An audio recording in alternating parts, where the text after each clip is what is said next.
Assalamualaikum warahmatullahi wabarakatuh. Bismillahirrahmanirrahim. Tabarakalladzi nazzalal furqana ala 'abdihi liyakuna lil 'alamin nadhira. Allahumma shalli wa sallim ala sayyidina Maulana Muhammadin wa ala alihi wa sahbihi asma'in, nama ba'du.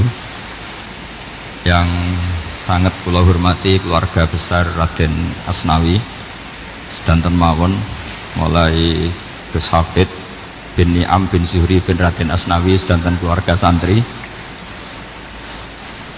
niki kudanan nggih niati dudusan nonton mawon.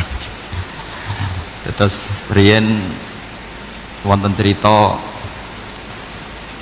udan niku rahmat. Jadi nak sampean melayu saking udan berarti melayu saking napa? Rahmat.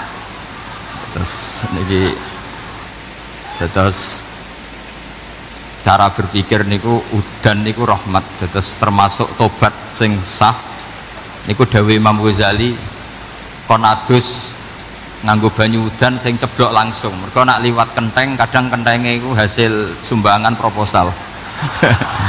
Terus mun sing langsung mawon, sing liwat plastik mun mboten mandi niku. Mboten mandi niku sing niku mau sama niku. Terus dulu di antara syarat tobat niku dawuh Imam Ghazali niku adus udan sing perawan, maksudnya sing asli ceblok saking putih langit niku langsung sampean nombe. Nak tepak nggih tobat, nak mboten tepak nggih lara niku. Mergi asli. Terus kula matur nuwun sangat jenengan hormat teng Raden Asnawi. Beliau sekarang generasi keempat nggih, wonten sing generasi ketiga. Nasab kula kepanggih Raden Asnawi teng Asnawi sepuh. Terus Mbak Raden Asnawi gadah bah namine Abdullah Husnen, terus Ibu Ayu Sofiah niku binti Asnawi sepuh. Kula buyut kula kandung damaran niku Hafsah binti Maksum bin Soleh bin Asnawi sepuh. Kenapa saya cerita zuriyah? Terus satu peradaban, gini bahasa Indonesia mohon nggih, kersane gaul. Satu peradaban itu yang bisa bangun itu dzurriyah itu komunitas gen. Meskipun nanti komunitas gen itu bisa disadap atau dibajak oleh orang-orang yang tidak gen, jadi agak ilegal tapi itu sah. Karena sampean bisa misalnya kalah nasab sama saya, misalnya bilang nanti ketemu di Nabi Adam saja Gus gitu. Nanti pasti kita ketemu di siapa? Nabi Adam. Terus kedua, kekalahan nasab itu udah abadi, karena nanti setelah jenengan ditanya di kuburan bapak kamu siapa, itu disuruh jawab Nabi siapa? Ibrahim. Terus kekalahan nasab sampai nanti berakhir di kuburan, karena nanti dijawab siapa bapak kamu, disuruh jawab siapa? Nabi Ibrahim. Jadi yang punya bapak Karmen apa itu sudah selesai, sudah nggak dipakai lagi. Nanti pakai siapa? Nabi siapa? Ibrahim. Nah, kenapa saya cerita bahwa nasab gen itu akan disatukan oleh satu visi ilmiah yang objektif. Gini ku dawuh Nabi Yusuf, wattaba'tu millata abai Ibrahim wa Ishaq wa Yaqub. Terus dawuh Nabi Yusuf, maka nalana an nusyrika billahi min syai'. Jadi saya ngikuti leluhur saya. Ini dengerin ya, saya ngikuti leluhur saya, yaitu Nabi Yakub bin Ishak bin Ibrahim. Leluhur saya itu siapa? Maka nalana an nusyrika billahi min syai', yaitu keluarga besar yang tidak pernah melakukan kemusyrikan. Ya, keluarga besar kami punya tradisi tidak pernah melakukan kemusyrikan, dan bahkan itu dibahasakan tidak mungkin kita ini melakukan kemusyrikan. Maka nalana itu kira-kira kalau bahasa Indonesia itu kita ini tidak mungkin melakukan kemusyrikan. Nah, kenapa demikian? Itu berangkat dari logika yang permanen, disebut yusabbitu Allahu alladzina amanu bil qouli tsabiti fil hayatid dunya wa fil akhir. Logika permanen itu begini, misalnya kita ini kan hidup dari bapak dari ibu terus sampai Nabi Adam. Kemudian setelah Nabi Adam ini berakhir, berakhir. Kemudian kita mau tidak mau berpikir Nabi Adam itu siapa. Terus diterangkan ternyata Nabi Adam itu satu makhluk hidup yang mulanya dari tanah, lewat wahyu Allah, lewat titah Allah kun, kemudian jadi manusia yang bernama Adam. Sebelum Adam ada bumi, ada langit, ada cakrawala, macam-macam. Kemudian itu kita rumuskan lagi, asal usulnya adalah tidak ada, adamiyun makhdun. Akhirnya kita tahu bahwa alam raya ini diwujudkan setelah dari tidak ada. Nah tentu terus kita berpikir, dari tidak ada menjadi ada itu pasti penyebabnya adalah sesuatu yang ada. Nah yang ada itu disebut wajibil wujud. Karena wajibil wujud ini wujud sendiri, nggak ada saingannya. Karena Allahu wala syai'amahu, Allah ada dan tidak ada pesaingnya. Maka kita ini berpikir nggak mungkin ada kekuatan manapun yang menyamai Allah. Jika nggak ada Yesus mungkin menyamai Allah, nggak ada Fir'aun, nggak ada Lata, nggak ada Uzza. Makanya disebut maka nalana an nusyrika billahi min syai'. Kita ini tidak mungkin melakukan kemusyrikan. Sama nggak usah tanya saya, Gus, tapi orang menjadi musyrik itu kan mungkin. Jawabannya itu tetap nggak mungkin. Kemusyrikan itu satu teori yang nggak mungkin. Tapi kalau orang musyrik itu mungkin. Memang akan bisa. Tapi karena kita kenal Raden Asnawi itu dari sisi ilmiahnya, saya punya banyak kitab beliau. Mungkin saya termasuk pernah dulu yang membawa kitab beliau banyak ke Korea. Saya itu beli pesolatan tuh bukan 1-2 sampai 2 kerdus 3 kerdus. Itu mulai dulu, mulai saya ngiai sampai sekarang tak bawa ke Sragen, ke Solo Tigo, termasuk tak bawa ke Korea. Jadi mungkin ya ini GR saya ngaji di sini itu barokahnya jualan pesolatan. Tapi bukan jualan yang cari laba enggak, karena tak gratiskan, tapi itu dagang akhirat lah kira-kira gitu. Jadi kalau saya masuk neraka kita era pantes, bakul pesolatan kok masuk neraka gitu, kayak itu nggak pantas itu. Karena saya termasuk orang ya yang cara berpikir itu optimis. Dulu di sini ada orang alim alama namanya Raden Asnawi. Terus kemudian sejarah agak berpolemik, ada yang mengatakan beliau itu muridnya Syekh Nawawi, ada yang mengatakan tidak. Apapun itu yang saya yakini adalah beliau ya saling istifadah lah, saling bermanfaat bagi Syekh Nawawi Banten. Saya punya catatan sejarah banyak tentang Raden Asnawi karena guru-guru kita itu akan ketemu di Syekh Nawawi Banten. Yaitu kita tahu misalnya saya ngaji Mbah Mun ngaji Mbah Zubair misalnya ngaji Syekh Fakih Mas Kumambang, ngaji Mbah Mahfud, terus ngaji Said Abi Bakar Sato, terus ngaji Sayyid Zaini Dahlan.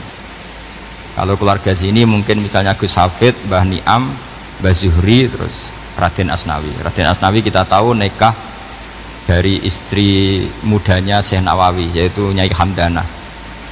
Saya sering diceritani Mbah Mun, terus Nyai Hamdana punya anak yang namanya Zuhriyah dari Syekh Nawawi. Kemudian setelah dinikahi Raden Asnawi punya anak namanya Zuhri, Minan, Niam, terus sampai ke Gus Hafid, Hafid bin Niam. Kenapa saya cerita ini? Karena kealiman itu adalah sesuatu yang dibanggakan Allah. Imam Amudi itu ulama ahli matematika. Jadi ada ulama itu ahli matematika. Dia nggak pernah ngajarkan pesolatan, zakat, sholat, tapi dia ngajar matematika. Kemudian dari matematika itu beliau menjadi ahli tauhid. Sehingga nanti Mungkar Nakir itu nggak akan tanya dia marrobuka wa manabuka, karena dia punya rencana. Yang ngajar tauhid itu saya. Jadi kalau dia malaikat akan marrobuka, pangeran kamu itu siapa? Malaikat malah dilawan. Kamu pernah ngajar tauhid? Saya ini guru tauhid. Singkat cerita, saking keramatnya Imam Amudi, kata Allah, ya Amudi, presentasikan ilmu tauhid yang lewat jalur matematika ke semua malaikat saya. Semua malaikat saya tahu cara berpikir matematis. Karena malaikat itu imannya itu iman mauhibah, karena dia malaikat ya iman karena tahu neraka, tahu surga, terus dia iman. Kalau kita ndak, kita iman tuh pakai logika, jadi lebih keren. Loh betul.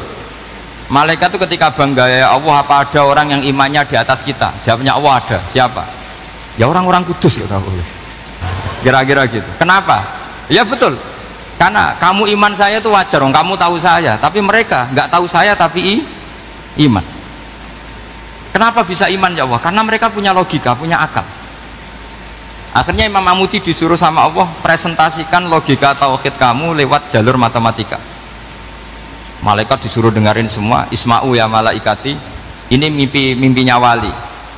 Terus Imam Amudi mulai mengajarkan nisbatul isnaini ilal wahid wa nisbatus salasa wal arba'ah ila ma la nihayatalah, niku binisbatin wahidah, yaitu far'un minal asli wa huwa al wahid. Bo angka sebanyak apapun 2, 3, 4 sampai 1 miliar itu nisbatnya ke angka 1 adalah nisbatul far'i ilal asli, semuanya berasal dari jam. Maka hadhil awalim atau hadal alam ila ma la nihayatalahu, tetap semuanya ini cabang dari satu, yaitu wujud dari satu, yaitu Allah Subhanahu wa ta'ala. Sehingga semenjak itu ditiru sekian ulama, akhirnya malaikatnya mantuk karena kepastian kalau Allah satu yang diyakini malaikat itu sepasti logika yang dibangun orang-orang manusia ini, padahal tidak ngerti Allah Subhanahu wa ta'ala karena pakai akal. Hingga di pondok itu orang harus ngerti mantek. Orang mantek itu ilmu yang jelimet tapi menyenangkan. Biasanya sing sinau ambek rokokan, sawangannya kayak filosof. Jadi paling enggak agak paham itu dia alasan. Yang penting nikmati rokok, tapi pikir nikmati pemikirannya, ternyata nikmati rokok. Kayak kemarin saya datang ke resepsinya Gus Agil, saya itu tertawa terus karena dengerin Habib Mutahar. Saya baca bahayanya rokok, setelah tahu bahayanya saya berhenti membaca. Tak pikir itu kan setelah tahu bahayanya saya berhenti merokok, ternyata enggak, saya baca bahayanya apa? Merokok. Setelah saya baca maka saya berhenti membaca gitu. Bukan berhenti merokok.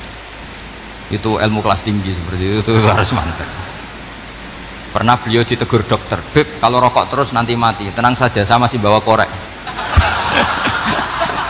Dikira itu kan orangnya yang mati, ternyata beliau enteng saja. "Santai aja dok, saya masih bawa korek." Jadi saya bukan nyarankan santai rokok, tapi orang rokok itu memang punya logikanya sendiri. Kalau Banafek Hajen itu masih pernah bahas saya juga, karena Banafek juga turunan Mbah Mutamakin. "Hak, rokok itu haram tau ora?" "Nak cara kula darani haram sebuti Mbah." "Lah iya, nak haram ya bener aku. Mulane tak obong, barang haram apike diobong."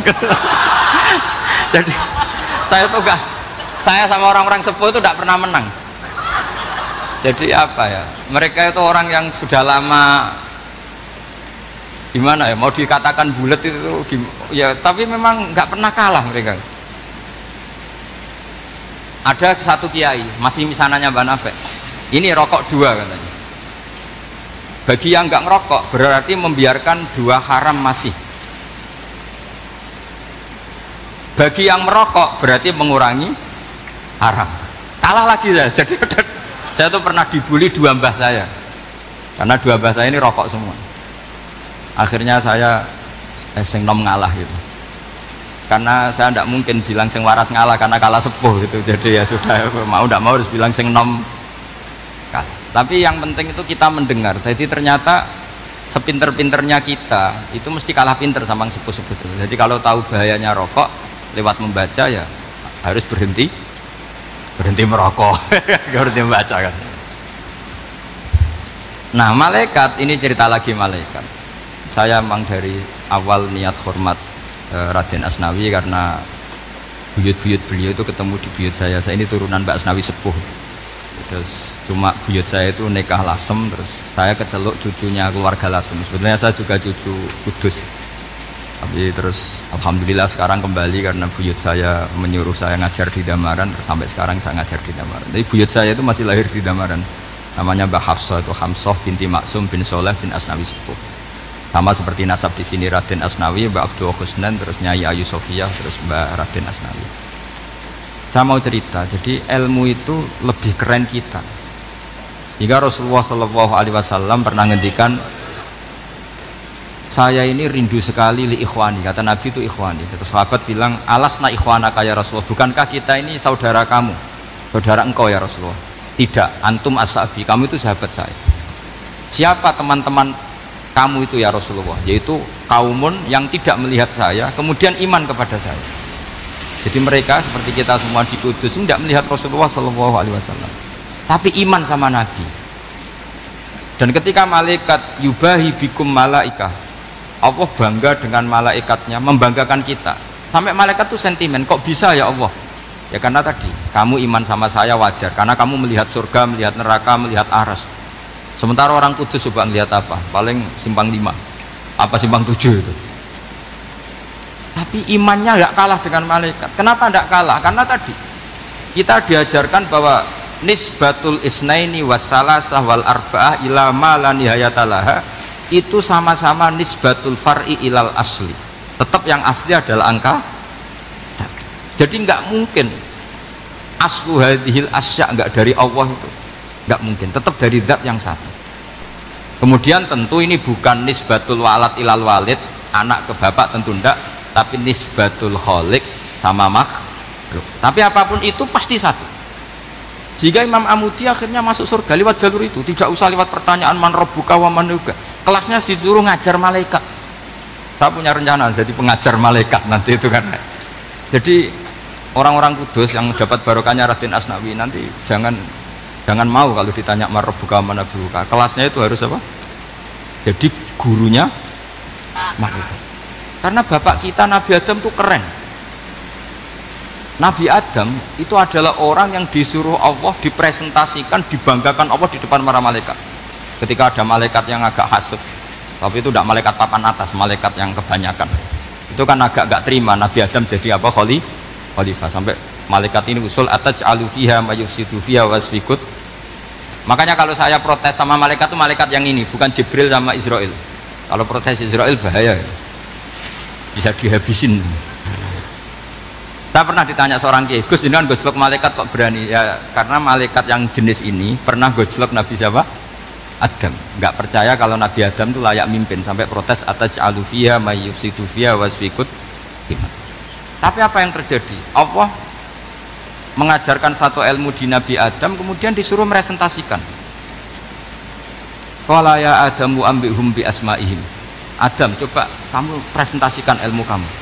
Setelah Nabi Adam fasih mempresentasikan ilmu, kata Allah, kamu bisa enggak sepinter Nabi Adam? Tidak bisa ya Allah. Makanya sudah saya bilang ini a'lamu malah, saya lebih tahu siapa yang layak mimpin. Jadi layak mimpin itu pertama harus kuwatul ilm, ilmunya itu harus kuat. Nanti saya akan cerita hubungannya Raden Asnawi dengan Syekh Nawawi. Apa itu hubungan teman, apa murid guru, itu memang masih jadi polemik sampai sekarang. Kalau saya ya keyakinan saling istifadah. Ini bahasa netral, tidak murid guru tapi saling apa? Istifadah. Kata Syekh Nawawi dalam tafsir Munir itu, ilmu itu nomor satu. Sehingga beliau setiap ada ayat fa inna hizballahi humul ghalibun, beliau pasti menafsiri bil hujjah wal barohin la bis saulah. Saya masih ingat betul takbirnya, memang saya hafalkan. Tapi bukan untuk modal pidato, bukan modal sebagai wong alim. Kalau pidato gampang, pidato itu semua orang bisa. Kalau jadi orang alim itu tidak gampang. Lebih susah lagi wong alim berpidato. Itu kalau nggak pernah mbah saya tidak mau. Karena memang saya terkenal nggak suka pidato. Satu memang nggak bisa. Nomor dua tidak ingin. Nomor tiga ya rugi. Karena pidato itu nasib-nasiban ini. Kalau nasib baik kamu tidak paham itu, wah Gus Ba ilmunya tinggi sehingga kita tidak paham itu kalau nasib baik. Kalau nasibnya tidak baik, nak ngendikan bulat sama itu tepat-tepatan. Dan Syekh Nawawi itu benar, Raden Asnawi juga benar, semua guru-guru kita benar. Karena agama ini sebetulnya bukan masalah negara, tapi masalah logika yang sehat. Uni Soviet itu pernah mengkooptasi Uzbek, Ceknya, Tajikistan itu 100 tahun. Orang dipaksa ateis. Tapi orang-orang Uzbek, saya sering ketemu lama Uzbek, kadang ketemu di Korea, kadang di Malaysia. Orang-orang Uzbek itu punya basement di bawah tanah. Kemudian di bawah tanah ini mereka ngajarkan tauhid. Ngajarkannya ya gampang. Misalnya ini sesuatu yang ada, iya ini. Ini ada penciptanya enggak? Ya ada. Siapa? Tukang katanya. Yang penting itu enggak ada logika bahwa sesuatu yang ada disebabkan oleh ketiadaan. Lah orang komunis, orang ateis itu orang yang mengatakan alam ini didahului oleh nihilisme, oleh adamiyah. Masuk akal enggak sesuatu yang ada, penciptanya sesuatu yang tidak ada. Sehingga orang anak-anak Uni Soviet itu enggak pernah kepikiran membenarkan ateis, itu enggak pernah. Bareng Uni Soviet ada itu Glasnost Perestroika itu kemudian hancur, semuanya langsung menjadi negara Islam, termasuk Uzbek, Tajikistan, karena diajari ilmu, bahwa ilmu itu yang nggak pernah kalah oleh negara. Sehingga saking pedenya Rasulullah SAW ketika Sulhul Hudaybiyah, ini agak jelimet tapi gampang dicerna. Sulhul Hudaybiyah itu satu perjanjian yang semuanya merugikan Rasulullah, yaitu kalau orang kafir masuk Islam disuruh kembalikan ke kafir, karena kafir itu bagi mereka habitat, Islam itu hal yang baru. Tapi kalau orang Islam menjadi kafir nggak boleh kembali Islam, berarti kembali ke habitat. Semua perjanjian itu merugikan. Sampai masyhur Sayyidina Umar protes ke Rasulullah, jenengan masih nabi. Itu kan ekstrim tanya, jenengan sampai sekarang masih nabi? Ya, saya masih nabi. Kenapa tanya demikian? Karena semua perjanjian merugikan Islam, menguntungkan orang apakah? Semua sahabat sebetulnya persis Sayyidina Umar protes, kecuali Abu Bakar. Lama-lama akhirnya di antara perjanjian itu berbunyi begini, tapi saya minta satu hal, orang boleh mendiskusikan Islam tanpa tekanan. Itu saja permintaan Nabi. Orang boleh mendiskusikan Islam secara bebas, tidak tertekan. Karena orang-orang kafir melihat itu hal yang biasa, ya nggak masalah Muhammad. Akhirnya orang diskusi, Islam itu apa sih? Islam itu orang yang menuhankan Allah. Allah itu siapa? Zat yang menciptakan langit dan bumi. Lama-lama orang kafir berpikir, wah keren, Tuhannya Muhammad bisa bikin langit dan bumi, tidak kayak Tuhan kita, malah kita yang bikin. Jadi mulai debat itu mulai, terus ada yang cerita lagi, saya pernah loh nyembah Lata, pas itu dikencingi luwak. Masa ailahun yabulu ali sa'laban, masa Tuhan kok dikencingi luwak? Yang agak-agak ahli kitab ya diskusi lagi, wah kayaknya Yesus tidak Tuhan, masa Tuhan kok kelaparan, lemes, wah repot nanti. Jadi makanya Allah ketika gojlok wa ummuhu siddiqah kana yakulani ta'am mal masihu ibnu maryam illa rasul qad khalas min qablihir rusul wa ummuhu siddiqah kana yakulani. Coba paradok enggak, misalnya kamu didolani Nabi Isa terus ketok lemes, kenapa Tuhan? Saya agak sakit, keroi dulu, kan enggak kebayang itu. Punya Tuhan yang sakit setelah makan sehat, kan enggak kebayang seperti itu. Ketika Nabi punya konsep Tuhan, Tuhannya Muhammad itu siapa?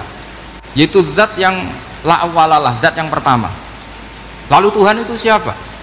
Tuhan itu yang menciptakan langit bumi. Tuhan itu siapa? Yang memulai segalanya.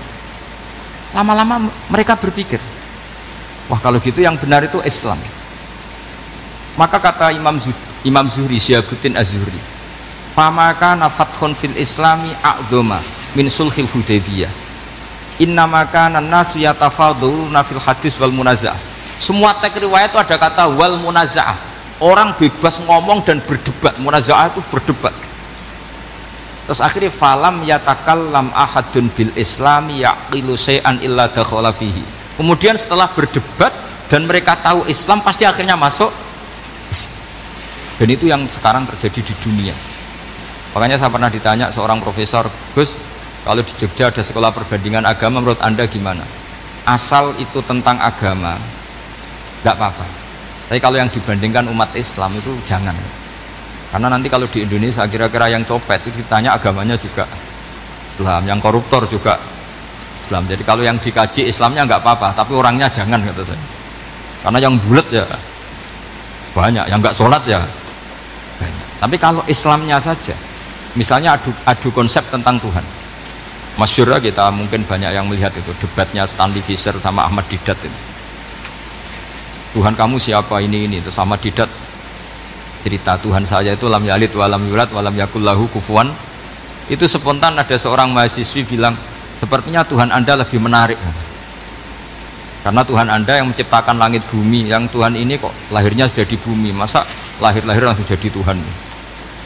Jadi akhirnya falam yatakallam ahadun bil Islam yaqilu syai'an illa dakhala fihi. Jika agama ini apa? Agama itu adalah kalimat tauhid. Kalimat itu apa? Logika yang terbangun. Nah, ketika logika itu terbangun, maka disebut yusabbitu Allahu alladzina amanu bil qaulis tsabit fil hayatid dunya wa fil akhirah. Allah itu akan menetapkan satu kaul, satu presentasi ilmiah atau satu kesimpulan ilmiah. Yang kesimpulan itu nyata benarnya. Dan ini akan nyata terus baik di kehidupan dunia maupun kehidupan apa? Seperti Allah sebagai Tuhan. Itu akan nyata terus. Di dunia Allah ya Tuhan, nanti di akhirat juga Tuhan. Tapi Tuhan selain Allah, maka menjadi Tuhan ini nunggu ada yang menuhankan. Misalnya Fir'aun, itu jadi Tuhan karena ada yang menuhankan. Sekali dia mati, dia sudah aset wisata, bukan Tuhan lagi. Makanya gejolokannya orang ulama Arab, kalau ketemu ulama Mesir, kalau gejolokan itu lucu. Orang Arab, ada Abu Jahal, Abu Lahab, penggaweane ngusir Nabi kan. Itu gejolokannya ulama Mesir. Kata ulama Arab, kamu gayanya benci Fir'aun, tapi rizki kamu dari wisata melihat Fir'aun. Itu gejolokannya ulama Arab sama ulama Mesir. Sehingga agama ini mengajarkan apa? Satu kalimat. Makanya kamu harus belajar mantek. Dulu Raden Asnawi ya pengajar mantek. Dulu buyut saya di sini Mbah Fauzan, abahnya Mbah Pah itu, mbahnya itu juga pengajar mantek. Karena di antara yang diceritakan Allah itu wa ja'alaha kalimatam baqiyatan fi aqibih. Tugas utama Nabi Ibrahim adalah menjadikan satu logika. Kalimah itu logika. Itu menjadi logika yang abadi. Baqiyah itu abadi. Fi aqibih, di anak turunnya Nabi Ibrahim. Misalnya begini, saya beri contoh. Misalnya saya mengatakan teh ini hitam, itu menjadi kalimah karena diucapkan, tapi tidak menunjuk hakikat karena tehnya berwarna apa? Kuning. Sehingga Quran kalau menyalahkan orang kafir itu ngendikannya kaburas kalimatan takhruju min afwahihim. Omongannya orang kafir itu menjadi kalimat karena diucapkan dari mulutnya. Kenapa menjadi kalimat? Karena diucapkan tapi tidak menunjuk hakikat. Seperti orang mengatakan 2 ditambah 2 itu 10, itu kalimat, tapi kalimat yang salah karena tidak menunjuk hakikat. Seperti orang kafir mengatakan Tuhan itu 3, itu kalimat karena diucapkan tapi tidak menunjuk hakikat. Tapi ketika seseorang mengatakan Allah itu Tuhan, Tuhan itu satu, itu disebut kalimatu haqqin 'alaiha nahya wa 'alaiha namut. Temriki tahlilane wa 'alaiha napa wa biha. Wa 'alaiha napa wa biha. Waliha ya, ada yang tahlilan bagian itu nggak tahu sanatnya dari mana, pokoknya ada yang waliha, ada yang dia. Kenapa dikatakan kalimat tauhid? Karena kalimat yang dari kesimpulan berpikir. Dan agama ini dibawa Nabi Ibrahim itu untuk membawa kalimat tauhid. Ciri utama kalimat tadi, kamu yakin seyakin-yakinnya bahwa nisbatul snaini wassalasah wal arba'ah ila ma la nihayatalaha itu kanis batisnain ilal wahid, yaitu semuanya far'un minal asli, aslinya adalah wahid. Sehingga di kitab, saya pernah ngaji Mbah Mun, namanya kitab Al-Husunul Hamidiyah, itu dikarang oleh ulama-ulama sekarang, itu diajarkan di MGS. Ini mbah-mbahnya Gus Akil pendirinya madrasah MGS. Itu ada gambarnya di situ, ada gambar piramida, ada gambar hewan, ada gambar pohon. Kata yang ngarang, gambar sedetail ini, sejelimet ini dimulai dari nuktah wahidah, tetap dimulai dari satu titik, dan ini disebut nuktatil wujud. Jadi mbok orang kudus sebanyak ini tetap dimulai dari satu orang, yaitu Adam. Adam dimulai dari ketiadaan. Lalu siapa al-mujid? Pewujudnya siapa? Hanya Allah Subhanahu wa ta'ala. Sehingga ulama-ulama termasuk Syekh Nawawi itu paling suka ngendikan semua makna Quran dikumpulkan di Fatihah, Fatihah dikumpulkan di Bismillah, Bismillah dikumpulkan di ba, karena di ba itu ada titik nukdotil wujud, yaitu disingkat bi kana makana wa bi yakunu ma yakun. Karena saya, kata Allah, semuanya akan ada, dan karena saya yang enggak ada, semuanya suatu saat ada. Disebut nukdotil wujud. Nah, kita meyakini kalau Allah satu itu seyakin-yakinnya, karena enggak mungkin angka enggak dimulai dari angka satu. Begitu juga gambar seapapun jilumete. Misalnya sampean gambar zaman saya kecil, gambar paling favorit itu apa, kambing bertarung. Gambarnya kan susah, daripada gambar kambing bertarung susah terus dibikin kotak saja tembok, Kalau tanya gurunya, gambarnya mana? Di belakang tembok Bu. Ini itu dulu saya diwarai anak-anak nakal. Jadi semua satu gambar itu disuruh gambar harimau, yang satu disuruh gambar kambing bentrok, yang satu disuruh gambar matahari, semuanya kotak semua. Ini itu Bu, gambarnya di belakang apa? Tembok. Maka nggak kelihatan kata sih. Jadi gurunya kalah cerdas. Yang guru itu sebenarnya nggak pernah menang, karena murid itu lebih pinter. Itu teman saya dulu kalau ngaji itu kalau tes itu ngerpek baca, gurunya marah, kamu tes kok baca? Enggak ngerpek Bu, ini belajar di kelas. Katanya belajar kapan saja di mana saja. Aco. Jadi apa ya, orang itu kadang yang salah itu lebih masuk akal kadang-kadang. Saya teruskan ya supaya ini dapat barokahnya Raden apa? Asnawi. Saya mohon sekali ya, kalimatul haqqin itu harus kamu jaga. Caranya jaga ya tadi. Kalau kamu tidak bisa ilmu mantek, misalnya al-alam mutaghayyir wa kullu mutaghayyir hadis la budda min muhdits, itu kan jelimetan. Pakai saja teori umum bahwa gambar apapun jelimetnya itu dimulai dari satu titik. Karena nggak bisa, nggak dimulai dari satu titik tadi.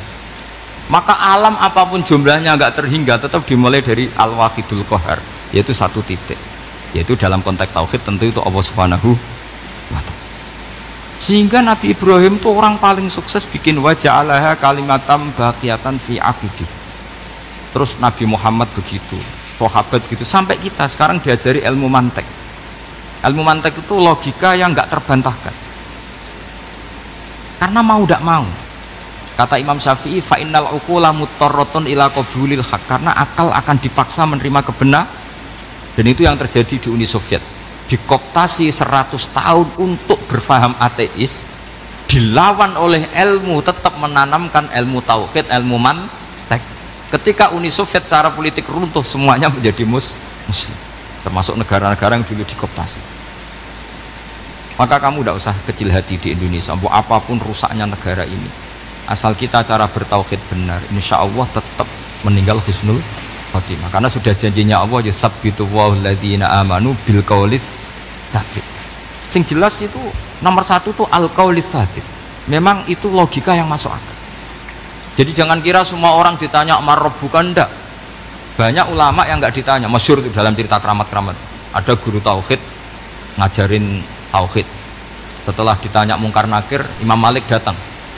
Kamu nanya ini, man rabbuka man nabiyuka, kamu tahu ini guru Umul Barohin yang tukang ngaji tauhid. Guru tauhid kok ditanya apa? Malaikatnya nggak jadi tanya. Dan saya percaya cerita-cerita seperti itu karena secara umum itu ala inna auliya Allahi la khaufun alaihim walahum yahzanun lahumul busyra fil hayatid dunya wa fil akhirah. Artinya kalau wali itu kok ditanya mungkar nakir berarti ngalami ketakutan. Karena di situ kan digambarkan mungkar nakir itu sewangar, bawa gudam. Kalau yang tanya nggak bisa dipukul sampai ajur sak walang-walang. Pokoknya ceritanya kan seru seperti itu. Berarti kalau betul begitu terus ayat la khaufun alaihim walahum yahzanun kayak apa? Makanya dalam kitab Nashihul Ibad itu ada cerita ini. Sampean boleh nggak sependapat dengan saya, tapi semoga nasib sampean nanti digebuki malaikat. Karena orang itu akan mengalami seperti yang dirasakan. Ana indadzoni abdibi. Saya tidak bayangkan akan mengalami itu. Makanya saya ini ngajar tauhid terus. Paling tidak kalau ditanya marabbuka man nabiyuka, sampean tahu profesi saya. Saya ini pengajar tauhid. Dan biji saya 9. Dulu saya di MGS kalau ada teman bijinya tauhid kok 4, terus gak ahli swarga, tauhidnya jeblok. Dari kalau bijinya 4 terus gak ahli swarga, tauhidnya apa? Jeblok. Tapi yang bijinya 9, ahli swarga, tauhidnya itu saya dulu bijinya 9. Terus 9 terus sampai tamat. Karena nggak ada biji 10. Karena kalau 10 itu kan terlalu sempurna, nggak baik lah manusia kok sempurna gitu. Jadi sudah 9 aja kan gitu. Tapi sebetulnya pantasnya ya dapat 10. Mergo saake, mergo tenan enggak tahu saya. Di Nashihul Ibad itu ada cerita gini dan saya percaya itu. Di sarahnya itu. Juga di sarah apa itu yang disarai Senawawi itu. Pokoknya saya kalau ingat Raden Asnawi pasti ingat Senawawi. Saya tidak memastikan apa murid guru apa saling istifadah, yang jelas itu teman dekat, teman fil ilm. Sayyidina Ali itu pernah minta kasaf sama Allah. Saya percaya tidak semua orang alami marabbuka ditanya itu. Ya Allah, saya minta kasaf itu ngerti alam gaib. ingin tahu Umar. Jadi diam-diam Sayyidina Ali itu ya mangkal sama Sayyidina. Wong kok kerase ngono. Angger wong kok tahu disentak, jajal wani nyentak malaikat ora, itu kata Sayyidina. Jadi dia minta kasaf karena kenangannya dia melihat Umar itu semua orang pernah disentak sama Sayyidina Umar ya. Sayyidina Ali minta kasaf, ya Allah saya ingin melihat Umar menghadapi mungkar nakir. Masih garangkah apa enggak? Itu dah, itu tidak. Minta kasaf. Pas kasaf beliau bangun dari kubur, duduk. Dilihat sama Sayyidina Ali ini ngalami kasaf. Sama ndak usah tanya. Ndak wali kok tanya, ya sudah pokoknya percaya aja. Akhirnya malaikat mungkar nakir datang.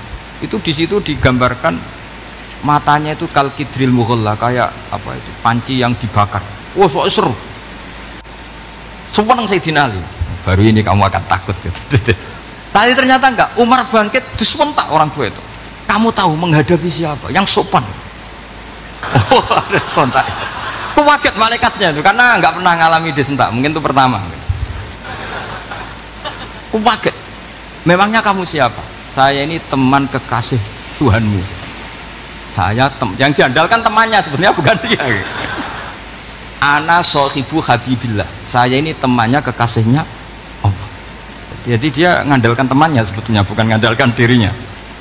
Oh, kamu temannya Nabi Muhammad? Iya, saya Umar, temannya Nabi Muhammad. Kamu harus hormat sama temannya kekasih Allah. Wah, terus semulai itu akhirnya matur Allah, ya Allah, apakah prosedur seperti ini bisa dinego? Terus sama Allah, oh iya katanya, kamu kalau menghadapi kekasih saya ya jangan seperti itu katanya. Semenjak itu beliau sopan santun, dua mungkar nakir itu. Jadi ini berita gembira. Jadi sebetulnya itu enggak, tapi kita ini kan nggak punya nyali nyentak mungkar nakir. Semoga dengan gelar kita doktor tafsir, doktor tauhid gitu. Atau paling enggak guru kudsiyah tauhid gitu. Atau siswa terbaik dalam materi tauhid. Itu harus kamu bawa statusnya.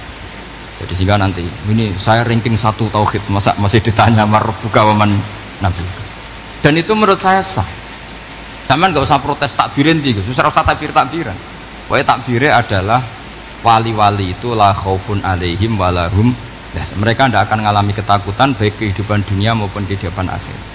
Bahkan para malaikat itu mengatakan ke wali-wali, nahnu awliyaukum fil hayatid dunya wa fil akhir. Kita ini teman kamu, saudara kamu, mitra kamu. Masa mitra kok nutui itu kan nggak fair. Dan menurut saya paling efektif itu apa? Kamu harus punya rumus tauhid kayak Imam Amudi menemukan Tuhan. Imam Amudi itu menemukan Allah itu lewat ilmu matematika. Dan itu Allah saking senengnya disuruh ngajari para malaikat. Wa ya malaikati isma'u. Kamu harus mendengar, ini orang alim saya yang ahli matematika. Tapi justru itu ngerti bahwa asal usul alam itu minal wahidil qahar. Dari zat yang satu.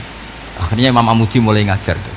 Nisbatus naini wassalah sawal arba'ah ila ma nihayatalaha iku kabeh iku far'ul wahid. Akhirnya malaikat mantuk-mantuk. Nah, iman seperti itu akan setingkat keyakinannya dan keakurasiannya sama dengan imannya para malaikat. Makanya Nabi ngendikan tubaliman amana bi walam yaroni. Sebagian riwayat disebut sab amarot. Nabi ngendikan sampai 7 kali. Benar-benar keren orang yang tidak melihat saya kemudian iman kepada apa yang bisa menemukan itu. Hanya akal. Misalnya contoh paling gampang ya yang dialami para ulama. Ya saya ulang lagi yang dialami para ulama ketika menemukan ilmu ya yang menjadikan mereka mahabbah Rasulullah Shallallahu Alaihi Wasallam. Nabi itu paling suka itu sholat. Nabi itu paling senang sama sholat. Wa qurratu aini fi sholat. Terus beliau ngendikan as-sholatu imaduddin. Terus beliau kalau muji sholat itu sundul langit. Sampai beliau kalau banyak masalah itu bilang ke Bilal, arifna ya Bilal, saya kasih istirahat. Itu maknanya mau sholat. Semuanya sholat. Pertanyaannya adalah, apakah mungkin seorang raja yang ambisi jadi raja kemudian yang dikampanyakan adalah orang supaya sholat? Tentu kalau Nabi seorang raja, beliau akan kampanye gimana? Narik upeti kayak apa, narik pajak kayak apa biar Nabi kaya. Enggak. Nabi itu paling tersiksa kalau orang tidak sholat, tersiksa kalau orang tidak sujud. Loh, kalau beliau seorang raja ngapain mempopulerkan sholat? Maka makna sholat imaduddin adalah sholat itu tiang agama. Maknanya tiang agama, kamu akan tahu betul kalau dia seorang nabi. Karena apa? Yang diajarkan adalah sholat. Loh, coba untungnya apa bagi Nabi Muhammad ketika umat Islam sholat? Kan tidak ada untungnya sama sekali. Justru itu kelihatan kalau dakwah beliau itu dakwatul haq, mengajak kebenar. Loh, wong kok kampanyane kon sholat, mestinya nak kepengen sugih kan kon bayar pajak, upeti. Tapi enggak, Nabi itu ngajarkan apa? Orang supaya sholat. Dan ini diimplementasikan sama Raden Asnawi. Beliau ngarang pesolatan. Orang sealim itu yang dikarang pesolatan. Makanya saya tuh kagum.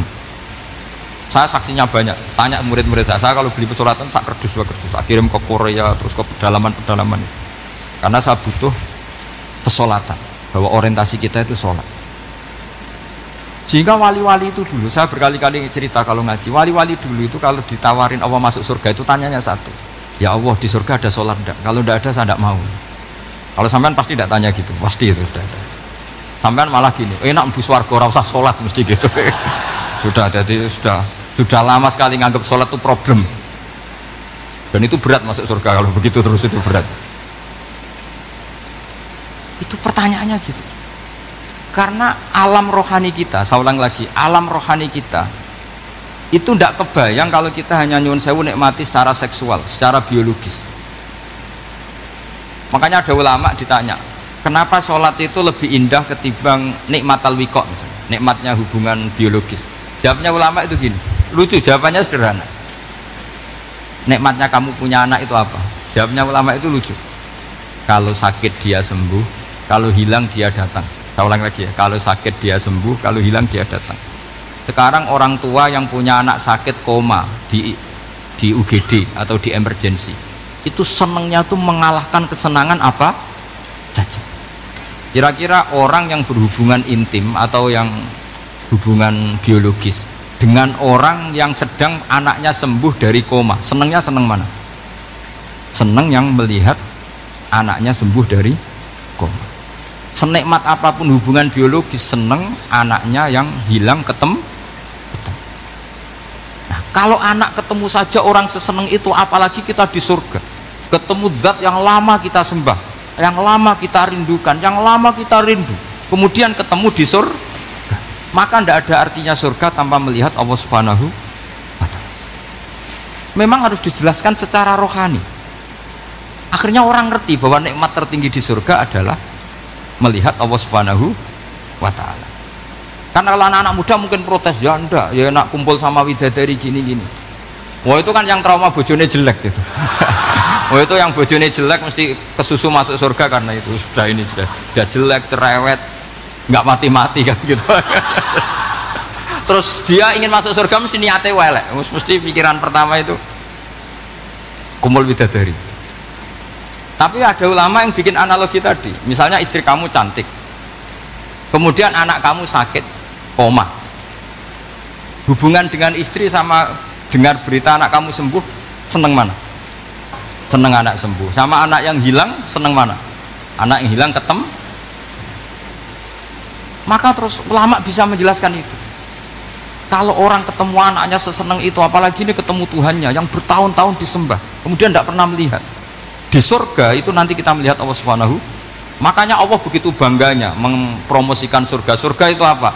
Surga itu wujuhu yauma idzin nadhirah ila rabbiha nadhirah, yaitu wajah-wajah berseri-seri dan melihat apa. Itu tanpa dijelaskan seperti ini Anda akan janggal, enaknya di mana? Tapi setelah dijelaskan detail gini oleh ulama, maka kita akan tahu an-ni'matul uzma sing enggak ada perbandingannya adalah nikmat masuk apa? Surga karena melihat Allah Subhanahu wa ta'ala. Ya, jadi saya berkali-kali pokoknya minta sekali, hadil umat harus umat yang rasional, terutama dalam mengemban tauhid. Karena tauhid ini yang disebut kalimah. Sampai Allah mengistilahkan kepada Nabi Ibrahim itu waja'alaha kalimatam baqiyatan fi aqibi. Kalimat tauhid adalah kalimat yang akan abadi di anak cucunya Nabi Ibrahim. Baik anak cucu yang karena gen mau anak cucu yang karena sebab, yaitu santri dengan kiai. Dan itu caranya gimana? Umat Islam jangan berhenti belajar mantek. Makanya di MGS, di Qudsiyah, di TBS semua pondok pasti ngajarkan mantek, di Bendan, ilmu logika. Itu tadi, kalau kamu tidak bisa menemukan tauhid dengan cara tadi, dengan cara al-alam mutaghayyir wa kullu mutaghayyir hadis la budda min buhtis, paling tidak pakai ilmu yang dilakukan Rasulullah SAW. Yaitu masyhur itu, saya sering cerita di mana-mana. Ada orang namanya Jubair bin Mut'im, Muhammad bin Jubair bin Mut'im. Itu dulu dia kafir. Dia orang pinter sampai dipasrai jadi negosiator untuk mengurus tawanan perang Badar yang ditawan Rasulullah SAW. Ketika datang di Medina, delalah pas maghrib, Nabi baca wattur wa kitabim mastur. Di antara ayat yang dibaca Nabi itu am khuliqu min ghairi syai'in. Masa manusia sebanyak ini kemudian mereka diciptakan oleh ketiadaan. Min ghairi syai'in itu oleh ketiadaan. Masa alam raya yang wujud ini, alam raya yang punya eksistensi ini kemudian penciptanya adalah ketiadaan. Padahal wal adamu la yakhluqu wa la yu'assiru wa la kadza wa kadza. Tentu sesuatu yang tidak ada itu tidak bisa dikatakan sebagai pencipta. Wong nggak ada, jadi faktor saja nggak mungkin apalagi jadi pencipta. Itu Nabi habis sholat langsung beliau sungkeman, ya Muhammad, saat ini juga saya iman. Karena logika yang dibangun ayat yang kamu baca itu menghabiskan semua logika saya. Intinya logika tauhid itu akan mengalahkan semua teori non tauhid. Itu yang disebut bal naqdhifu bil haqqi 'alal batili fayadmaghuhu fa idza huwa zahid. Kebenaran tauhid itu akan menghancurkan kekuatan apa saja. Fayadmaghuhu itu di tafsir Tobari disebut dorbatan tasujud dimah. Satu pukulan sing sampai menjadikan otak itu hancur. Lainnya disebut damagho, dimah itu maknanya otak. Maka kamu tidak usah khawatir kalau Islam didiskusikan di Uni Soviet, didiskusikan di Kanada, didiskusikan di Korea, pasti kalimat tauhid akan mengalahkan kalimatul batil. Pasti ja'al haqqu wa zahaqal batil, innal batila kana zahuqa. Tapi syaratnya kita harus kuat. Makanya saya ini senang sekali yang namanya ngaji itu, saya senang. Karena saya tadi bercita-cita ingin jadi dosen setelah mati. Karena di dunia sudah tidak jadi apa? Dosen. Saya ingin seperti Imam Amudi. Pertama ketemu Allah, beliau disuruh ngajar malaikat tentang ilmu apa? Matematika yang mengarah ke tauhid. Jadi diajarkan. Kamu tahu angka 2, angka 3, angka 4, semuanya bersumber dari angka 1. Berarti semuanya berawal dari 1. Gak tahu setelah itu malaikatnya dites lagi apa enggak, tahu. Pokoknya pas itu malaikat ya paham semua. Oke. Kayak apa hebatnya umat Rasulullah Shallallahu Alaihi Wasallam? Karena akalnya kuat. Sehingga kita harus kuat. Sehingga kalimat yang benar disebut kalimatul haqqin alaiha nahya wa alaiha. Nah, kalimat yang salah disebut kaburat kalimatan takhruju min afwahi. Kalimat menjadi kalimat karena diucapkan, tapi tidak menunjuk hakikat. Kayak ini misalnya, ini tutup, ini putih, terus saya katakan hitam, berarti saya mengatakan ini hitam sebagai kata-kata karena diucapkan, tapi tidak pernah menjadi hakikat karena hakikatnya ini putih. Itu hebatnya Quran. Makanya Quran kalau gojlek orang kafir itu, gojlek orang kafir itu sebut apa? Kaburat kalimatan takhruju min afwahihim. Tapi untuk kalimat tauhid dikatakan apa? Yusabbitu walladzina amanu bil qaulif tsabit fil hayatid dunya wa fil akhirah. Sebagian disebutkan wa ja'alaha kalimatam baqiyah. Kenapa kalimat tauhid itu kalimat yang abadi? Karena Allah sebagai Tuhan di dunia juga sebagai Tuhan di akhirat, dan selalu Tuhan pada masa yang tidak terbatas. Itu disebut wa ja'alaha kalimatam baqiyah. Kemudian umatnya Nabi mengganti kalimat yang gampang. Allah punya sifat baqo, punya sifat akhir. Maksudnya akhir itu la akhirolah. Terus semuanya yang faham ya alhamdulillah, yang nggak faham dikon ngapal wujud kidam baqo mukhalafatul khawadisi qiyamuhu binafsi wahdaniyat kudrat irodat. Wes paham. Langkok sing rada alim terus roh bedane iki sifat ma'ani iki maknawiyah. Cara Mu'tazilah ngene, cara ahli sunnah ngene. Wah itu sudah kejlimetan. Sementing pokok wujud hitam. Nah, kenapa yang pertama yang disebut wujud? Karena yang membedakan kita dengan paham ateisme itu ya sifat wujud. Yaitu mereka mengatakan alam raya ini dimulai dari ketiadaan. Wah itu akal mana saja itu nggak bisa nerima, masa ketiadaan menciptakan sesuatu yang ada. Maka kata Ibnu Hajar al-Asqalani ketika mentafsirkan mensarai hadis salasun mangkunna fihi wajata halawatal iman. 3 hal ini kalau kamu faham maka menemukan manisnya iman. Manis itu enak. Terus kata Ibnu Hajar Al-Asqalani, saya masih ingat betul dalam sarahnya Fathul Bari, wa yusamma inda ahlil aql, misalnya al-iltizat al-aqli. Agama ini mengajarkan kenyamanan cara berpikir. Coba kalau sampean seorang doktor atau seorang profesor atau seorang pinter, kemudian kamu dipaksa mengimani bahwa alam ini diciptakan oleh ketiadaan, itu bisa tidur gak? Oh, tidak bisa tidur. Sampean misalnya orang pinter dididik di kampus atau dididik di pondok, alam ini yang wujud, yang menciptakan itu sesuatu yang tidak wujud, kamu bisa tidur tidak kira-kira? Ini guru apa? Ini sarap ini. Mosok hadil maujudat khalaqahal adam, sesuatu yang wujud diciptakan ketiadaan. Tapi agama ini membawa sesuatu yang menyenangkan untuk akal, yaitu hadhil maujudat khalaqaha wajibul wujud. Maujudat yang wujud ini diciptakan super maujud, yaitu oleh bahasa pondok disebut wajibul wujud. Kan terus seneng, wajar dong kalau sesuatu yang ada diciptakan oleh yang ada. Nah tentu ada pencipta, terus ada super, disebut wajibul wujud. Kan terus enak. Nah, itu kata Ibnu Hajar Al-Asqalani disebut wajadah halawatal iman. Sehingga kita tidak usah khawatir. Makanya saya itu termasuk orang yang nggak khawatir. Apapun rusaknya dunia ini, kacaunya dunia ini, akan kalah dengan kalimatut tauhid. Karena kalimat ini ketemu apa saja pasti menghancurkan. Yaitu disebut bal naqdhifu bil haqqi 'alal batil fayadmaghuhu fa idza huwa zahid. Kalimat hak ini akan menabrak apa saja, dan yang ditabrak pasti hancur. Makanya sampai tidak usah khawatir misalnya ada negara ateis di Cina, di Korea, kita yakin asal yang diteliti itu agama Islam pasti menang. Nah yang susah kalau yang diteliti orang Islam, itu susah karena yang copet kadang-kadang ya umat, apalagi di negara yang mayoritas muslim, nanti copetnya, premannya, koruptornya semuanya beragama Islam. Makanya kita hanya punya pilihan dua, itu umat Islam dan Islam yang kumat itu dok. Kalau tidak umat Islam ya Islam yang kumat. Tapi kalau kalimat tauhid itu kalimat yang aman, tak jamin 100%. Jika saya itu kalau ditanya profesor Pak Bah, kalau suatu saat Indonesia jadi negara yang sangat terbuka, kemudian ada sekolah perbandingan agama, menurut Anda prospek Islam gimana? Saya jawab, asal yang dikaji Islamnya bukan orangnya, pasti Islam tetap prospek. Asal yang dikaji apa? Islamnya, bukan orangnya. Kalau orangnya ya Masya Allah, itu tadi, kalau tidak umat Islam ya Islam yang umat. Ya ngoten mawon, supaya ini mungkin untuk barokah napa Raden Asnawi, untuk barokah ngaji kalimat tauhid. Terus sampean kudanan iki kula mboten sakake, tak anggap untuk rahmat ngoten mawon nggih. Terus karena tadi di antara syaratnya tobat kata Imam Ghazali itu pernah kena air hujan langsung turun dari langit. Ya, itu jelas itu di Ikhya itu, karena ahalul halal adalah alma an nazil minas sama. Halalnya barang paling halal adalah air yang pertama turun dari langit. Tapi kalau yang sudah lewat pecine sampean tuh masalah ya.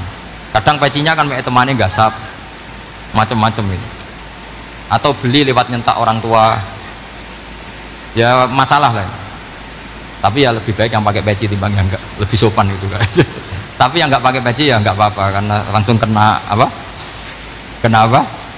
Hujan. Jadi pokoknya yang ingat-ingat ya, yusabbitu Allahu alladziina aamanu bil qaulis tsabit. Assalamualaikum warahmatullahi wabarakatuh.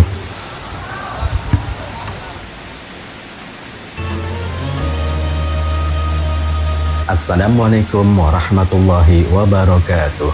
Pemirsa Hidayah Rabbi yang budiman, alhamdulillah, segala puji hanya milik Allah, Tuhan semesta alam. Salawat dan salam senantiasa tercurah kepada Nabi Muhammad sallallahu alaihi wasallam, keluarga beliau, para sahabat, serta umat beliau yang istiqomah dalam meniti jalan Islam hingga hari kiamat. Pemirsa Hidayah Rabbi yang budiman, hari ini marilah kita renungkan bersama sebuah tema yang sangat penting dalam kehidupan kita sebagai seorang muslim. Tema yang seringkali luput dari perhatian kita, namun dampaknya bisa sangat besar, yaitu larangan meremehkan dosa-dosa kecil. Mungkin kita pernah berpikir, ini cuma dosa kecil, cuma melihat sebentar hal yang tidak pantas, cuma berkata sedikit yang tidak jujur, cuma menunda sholat 5 menit. Tapi tahukah kita bahwa dosa-dosa kecil yang kita remehkan itu bisa menjadi awal dari kehancuran? Tidak ada dosa kecil jika dilakukan terus-menerus, dan tidak ada dosa besar jika diiringi dengan istighfar. Inilah pesan Rasulullah Sallallahu Alaihi Wasallam yang sangat dalam. Dalam sebuah riwayat disebutkan, tidak ada dosa kecil bila dilakukan terus-menerus dan tidak ada dosa besar bila disertai istighfar. Pemirsa Hidayah Rabbi yang budiman, bayangkanlah sebuah kapal besar yang tengah berlayar di tengah lautan. Sebesar apapun kapal itu, jika ada lubang kecil yang dibiarkan terus-menerus, lambat laun air akan masuk dan akhirnya kapal itu bisa tenggelam. Begitu pula dengan hati manusia.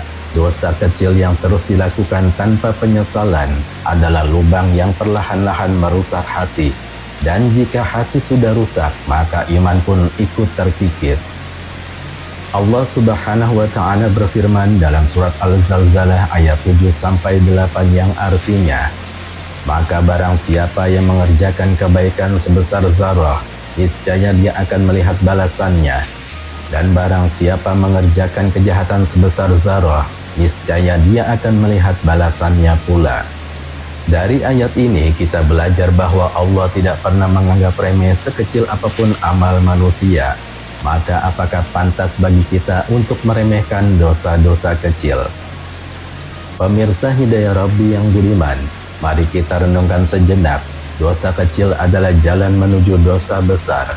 Ketika seseorang sudah terbiasa memandang sesuatu yang diharamkan dengan alasan cuma sebentar, lama-kelamaan dia akan terdorong untuk berbuat lebih, lalu lebih lagi hingga akhirnya dia terjerumus dalam maksiat yang nyata.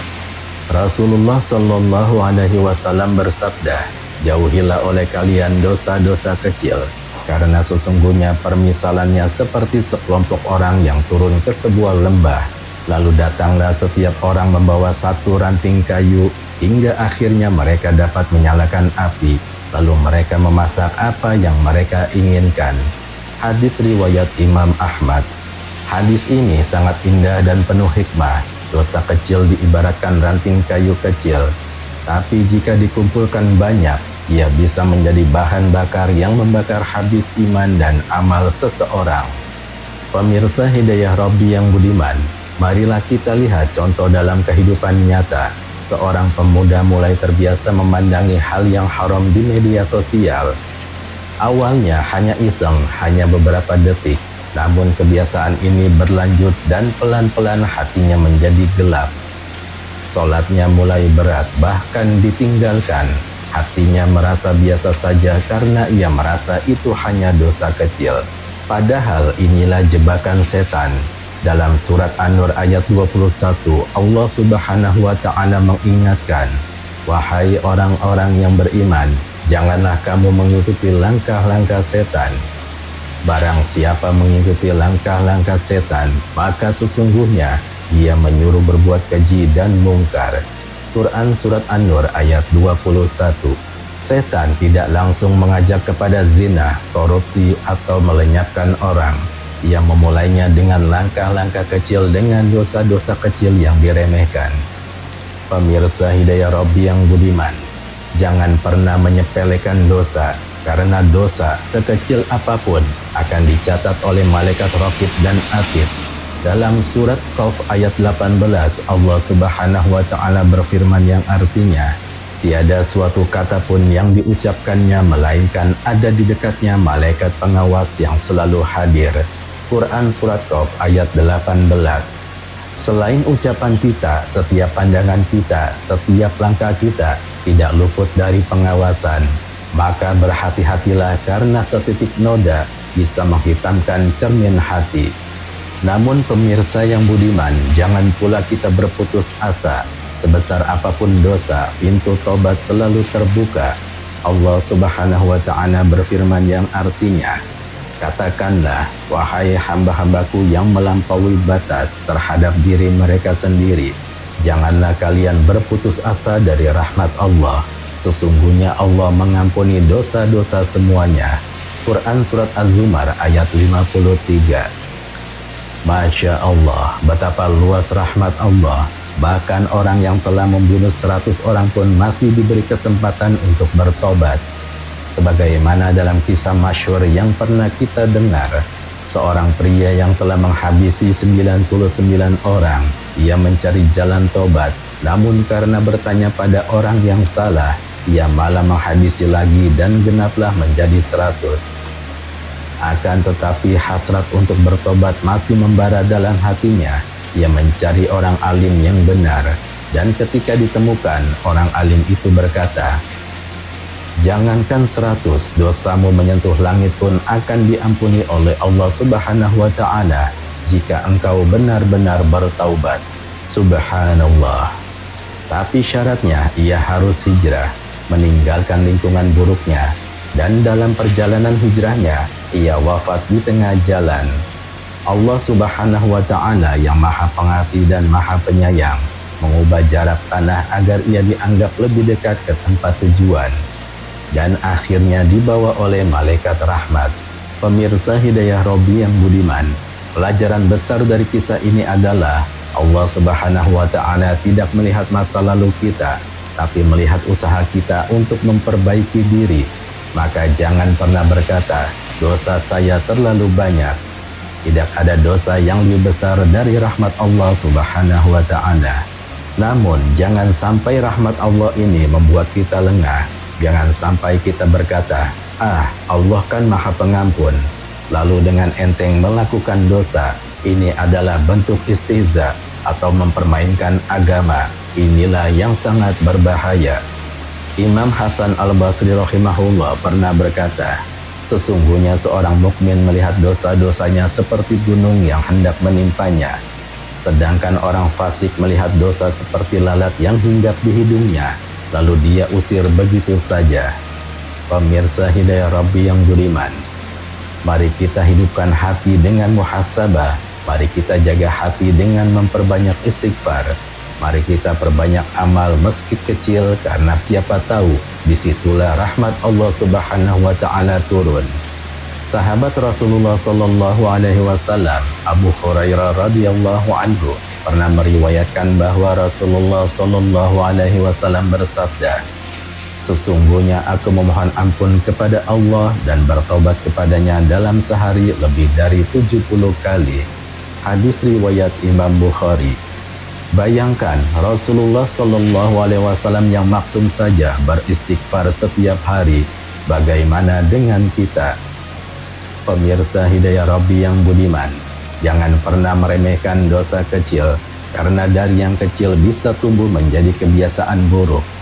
Dan jangan pernah meremehkan amal kecil, karena dari yang kecil bisa membuka pintu surga. Wallahu a'lam bishawab. Ya Allah, jadikanlah kami termasuk golongan orang-orang yang senantiasa bertaubat, bersuci dan menjadi hamba-hambamu yang soleh. Amin amin ya rabbal alamin. Wallahul muwafiq ila aqwam.